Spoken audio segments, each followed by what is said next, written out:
Porque também é bom resgatar, né, Magil? Assim, conheci o meu marido, que já aconteceu muitas vezes, né? De o cara conhecer a mulher, de conhecer o marido no seu show, em um carnaval que você tocou. Opa! Tem bastante, né? Rapaz, tem inclusive, eu tava gravando agora para o pessoal, o comercialzinho do aniversário da Bahia, né, do hino da Bahia. E a pessoa que me chamou, ela falou assim, para fazer a gravação no estúdio. Ela disse, eu estou aqui por sua causa. Eu fiz, como assim? Você bateu o carro. Gente... No carro do meu pai. Quando vocês eram adolescentes e tal, por causa de uma batida, ele ficou sem carro, pegou o ônibus e conheceu a minha mãe. Aí, até hoje ele conta isso, então eu acho isso bacana, né? Ela falar isso. Então, isso é uma história interessante, né? Mas o mais bacana que eu acho é você ver um músico profissional tocando, aí vem falar comigo e diz, eu toco por tua causa. Quer dizer, isso, né? Não é verdade, né? Na verdade, mas o cara, ele foi o que estimulou ele. Claro que o músico, né? Quem tem o dom para tocar, né? Vai tocar, né? De qualquer forma. Essa é até uma história, desculpa lhe interromper, é até uma história de Beto do Baiana System. Sim. Ele conta isso, que ele, por coincidência da vida, ele foi morar perto de você, perto de sua casa. Eu que fui morar perto dele. Foi, você que foi morar perto dele. Ele já morava lá. Foi isso. E aí daí ele começou a tocar guitarra baiana, né? Ele tocava o guitarrão. Que hoje você veio com bandolim. E aí ele começou ele tinha 14 anos na época, posso ver os ensaios, daí todo ensaio que tinha ele estava lá plantado no estúdiozinho que eu fiz lá em casa. Então ele foi acompanhando a história, né, como um menino dedicado, né, que gosta de aprender, né, gosta da história, né, do instrumento. Eu acho que Beto, ele é um cara que desenvolveu uma linha dele dentro da guitarra baiana. E eu fico maravilhado com isso, porque hoje todo mundo fala guitarra baiana, fui eu que dei esse nome, fui eu que botei no disco, era cavaquinho elétrico. Eu falei, não, essa guitarra é baiana, porque você dá origem, né? Da forma que a gente toca, é uma linguagem totalmente desenvolvida, né, por a gente mesmo ali, vem da linguagem do meu pai, do trio elétrico que ele desenvolveu desde os anos 50, que, né, no cavaquinho, que foi seguido até quando a gente monta o nosso trio em 74, todos os trios faziam exatamente como o meu pai fazia, o cavaquinho dele e o violão de Dodô. Então, isso foi seguido até aí. A partir daí, que eu sou uma pessoa que tive influência de Beatles, de Jimi Hendrix, né, Led Zeppelin, uma história, né, do rock na minha vida, né, paixões, né, com essa guitarra, né, mundial. E eu passo a ir transformando o cavaquinho do meu pai musicalmente dentro dessa fusão, né, do que eu ouvia, do que eu gostava. Então, a partir daí, eu começo a usar o meu cavaquinho como guitarra também. Começo a tocar Beatles, começo a botar Hendrix, Eu me inspirei para fazer a melodia de Chame Gente numa melodia do Jimi Hendrix. Quando eu vi aquela sequência harmônica que ele fazia no Bold Love, eu digo, caramba, eu quero bolar um negócio desse. Aí bolei uma sequência harmônica, né, muito inspirado naquilo que ele fazia, e fiz a saudação, né, que era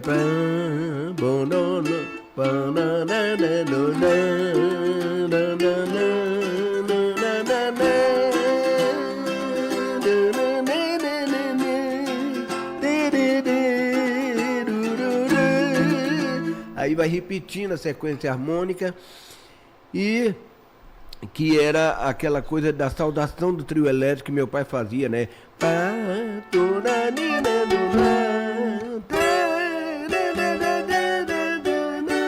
Que é uma coisa mesmo do carnaval, né? E é baseado nisso, né, nessa musicalidade que meu pai tinha e trazia, que eu vou transformando as minhas músicas dentro das minhas fusões, né, com a guitarra. E é transformando esses sons que eu acabo por dar um nome.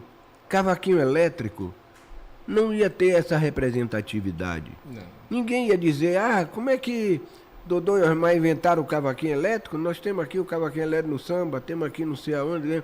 Mas quando você fala guitarra baiana, aí todo mundo para. Peraí. Essa guitarra baiana aí é outra história. É uma identidade, é porque né? a guitarra já é um instrumento mais universal, assim, né? Você acessa ela em qualquer lugar do mundo, tem uma guitarra, né? Exato. Tem a guitarra portuguesa, tem a guitarra havaiana, né? E a guitarra espanhola. Então, a nossa guitarra é baiana. Isso. Baiana porque traz uma música, o instrumento em si, ele, vamos dizer, um electric bandolin. Pode ser uma guitarra baiana, se tirar as cordas duplas, né? Eles passaram a fazer de 5 cordas também, tudo baseado no que a gente fez aqui. Sim. Eu acredito que até os primeiros instrumentos, né, construídos por Dodô, né, na época que Dodô foi o primeiro captador de um instrumento elétrico feito aqui. Ele fez por ele mesmo, né, imitando um microfone. Era a única coisa que ele tinha como referência, era o microfone. E começa a botar isso no cavaquinho do meu pai e no violão Dodô dele. que fez.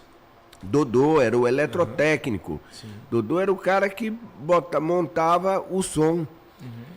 Né? Meu pai era aquele músico que precisava, que queria ampliar aquele som daquele cavaquinho para botar, como ele conseguiu, né? Botar na rua. Quando ele viu a possibilidade, né, de ligar numa bateria de automóvel, ele viu, poxa, a gente pode sair tocando na rua. Aí que ele pega, né, a vontade de meu pai de querer ser artista, ele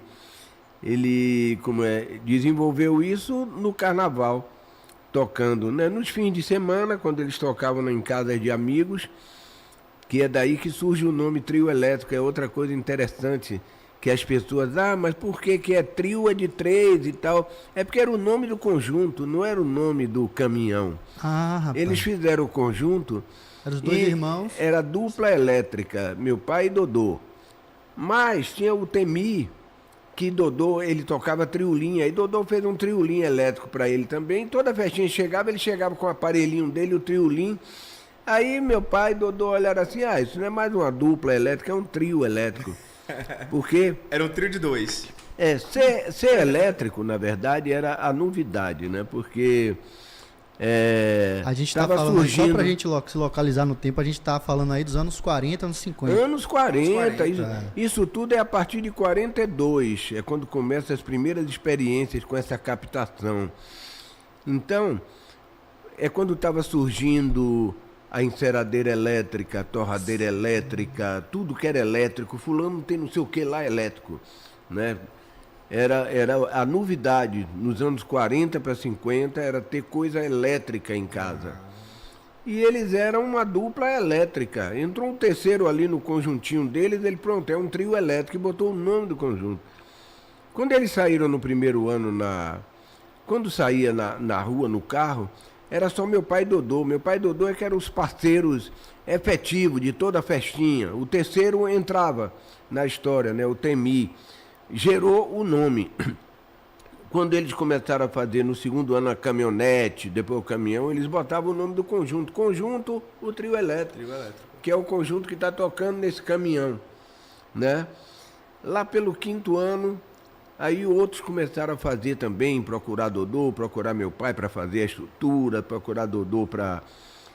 Dodô fazia o captador e vendia, eles botavam nos instrumentos deles. E aí saía saía o Conjunto 5 Irmãos, Conjunto Atlas. Mas o povo estava acostumado a ver já 3, 4 anos seguidos o nome trio elétrico na lateral, aí passaram, lá vem outro trio elétrico, lá vem outro, aí passaram a chamar todos de trio elétrico. Meu pai tocou com o Dodô até 61, eles dois só. Ali era o cavaquinho e violão, porque se botasse outro instrumento embolava, não tinha divisão de canal, era tudo junto. O cavaquinho era agudo, o violão grave, ficava tudo certo para eles. Então, como é que diz? Eles nunca usaram o nome Dodô e Osmar. O nome dele, ele dizia, o nosso nome é Trio Elétrico. O nosso conjunto é Trio Elétrico. Então, alguns jornais botavam o Trio Elétrico, o original. Né? Porque os outros eram a cópia, né? Era... Eu sei que a gente que passa... Eu nasci aí nos anos 50 e tal, e fui acompanhando essa história, né? É isso que eu ia lhe perguntar, se você tem essa memória da Fubica. Se você chegou a pegar, quando você nasceu, já era mais... Não tinha nem mais Fubica lá em casa. Meu pai já tinha desfeito a Fubica, talvez fosse um carro velho lá no fundo, na metalúrgica. Eu nem conhecia a Fubica. Então, sua memória já é o caminhão, então? Já era o caminhão. Eu nasci em 53, 57, 58, que eu começo a ficar deslumbrado com aquilo, porque saía a metalúrgica, era a casa da gente na frente, os galpões da metalúrgica no fundo, e o trio saía de lá do galpão. Meu pai montava todo o trio elétrico, Dodô montava o som, tudo lá, eles já saíam com todo mundo em cima tocando, eu ficava doido, chorando, quero ir, né? Essa Fubica aí, meu pai reinventou ela, porque era um carro velho. Essa Fubica foi nos anos 70 já, não é isso? Era um carro, anos 70. Meu pai fez uma campanha no programa do França Teixeira, um programa esportivo, e pedindo quem tivesse um Ford 29 e tal, que ele queria reproduzir no carnaval, o primeiro trio elétrico. E aparecem 3 Fubicas lá em casa, lá em Itapajipe, 3 Fubicas. Mandaram para lá as pessoas, olha aqui, tem essa. Aí chega uma que ele olha assim, rapaz, essa é a minha Fubica. Porra. Ele conheceu porque ele usava no começo da metalúrgica como para carregar uns ferros, e ele abriu o fundo e estava soldado o fundo. Ele fez, essa é a minha Fubica, ele aí falou, essa é a original, é ela mesmo. Aí ele não ia botar um carro velho em cima do nosso trio, porque já ia sair o meu trio elétrico em 74.